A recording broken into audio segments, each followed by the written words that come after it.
I've always loved driving at night. The quiet, the solitude, the way the dim headlights seem to vanish into a horizon obscured by the inky black darkness. But after that night, I can never look at the open road the same way again. It was a typical late evening. I was driving down a deserted, winding road, my only company being the hum of my engine and the occasional rustle of trees in the wind. As I was rounding a bend, I noticed a figure emerge from the darkness. I hit the brakes hard, my heart pounding. The figure was static, flickering like an old TV screen, a hologram caught in a loop. It was a woman, dressed in a flowing dress, her eyes hollow with an unspeakable terror. I felt the hair on the back of my neck rise. I don't know why I didn't drive away immediately. Maybe it was curiosity or fear that kept me glued to my seat. Suddenly, she vanished. In the split second of relief I felt, the car was filled with a blinding, ethereal light. In the sudden light, I saw them. Hundreds of holograms, each flickering in and out of existence, their faces etched with terror and despair. They were running, screaming, their movements jerky and chaotic. And then, as soon as it had begun, it was over. The light vanished, the holograms disappeared, leaving me alone in the inky darkness. I was shaking as I reached for the ignition. That's when I saw her, the woman, now in my rearview mirror. But she wasn't running. She was pointing behind me, her expression one of dire warning. I turned around, my heart in my mouth, and there it was, an impossibly large floating orb of pulsating lights, as if a piece of the cosmos had descended upon the earth. It hovered silently above the road, casting long, grotesque shadows. In a panic, I tried to start the car, but it sputtered and died. I was trapped, my heart pounding against my ribs. Suddenly, I was consumed by a blinding light, and the world around me fell away. When I came to, I was sitting behind the wheel, the early rays of dawn casting long shadows across the silent road.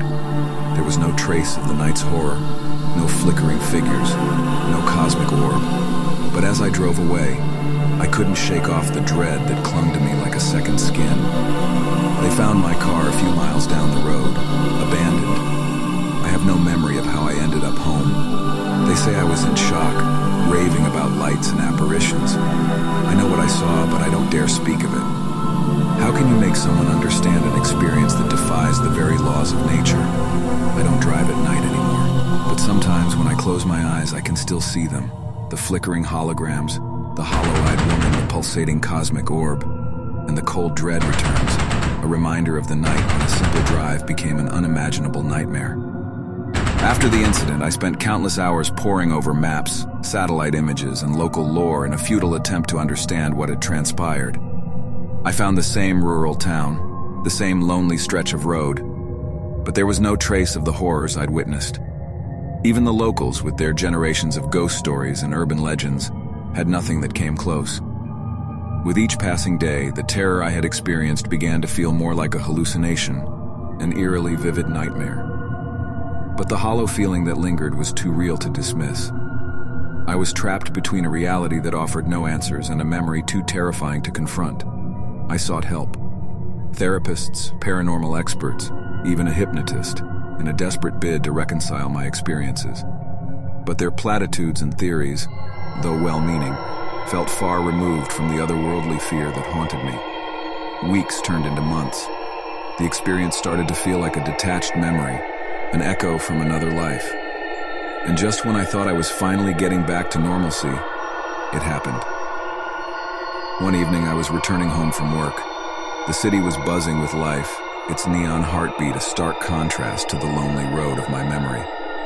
As I turned into my street, I froze. There, in the middle of the bustling city, was the woman from that night, flickering under a streetlight. The world around me faded into a low hum as I approached her, my mind a whirl of questions. Why was she here? Was I dreaming? As I reached out to her, she turned to me. Her hollow eyes met mine, her terror now replaced with an eerie calmness. Just as before, she disappeared, but not before pointing towards the end of the street. I followed her gesture, and my heart dropped. The same giant pulsating orb, now hovering above my city, casting long, grotesque shadows. In a fit of desperation, I tried to alert the passers-by to make them see the impossible sight before us, but they passed by oblivious, lost in their world. The realization hit me like a punch to the gut. I was alone in this. The next thing I remember is waking up in my apartment. The sun was shining through the windows, the city was humming with its usual rhythm, but the memory of the previous night was too vivid to be a dream. The sightings became more frequent. A ghostly figure on a crowded street, the pulsating orb reflected in a coffee shop window. Each time they would appear unnoticed by the world around me and disappear, leaving me in a limbo of terror and helplessness. In the face of the inexplicable, I clung to the only solid thread I had, the flickering woman. Her appearances, though terrifying, were the only beacon of hope in the relentless nightmare. I started documenting each encounter, noting down every minute detail, the location, the time, her gestures. It was a desperate attempt to make sense of the insensible. As the sightings became more frequent, a pattern began to emerge. Each of her appearances was closer to my childhood home, a small suburban house at the edge of the city. With a mixture of dread and anticipation, I drove to the old house. As I stood before it, memories flooded back. The sound of my mother's laughter, the smell of Dad's old books. And there, under the fading sunset, she appeared again, her flickering figure more stable than ever before. This time she didn't vanish. Instead, she spoke, her voice like a wind chime. "You're not alone." And for the first time, I didn't wake up in my apartment or on the street. I was still there, standing in front of my old home, her words echoing in my mind. I didn't understand what was happening, but a strange sense of determination washed over me. This was only the beginning.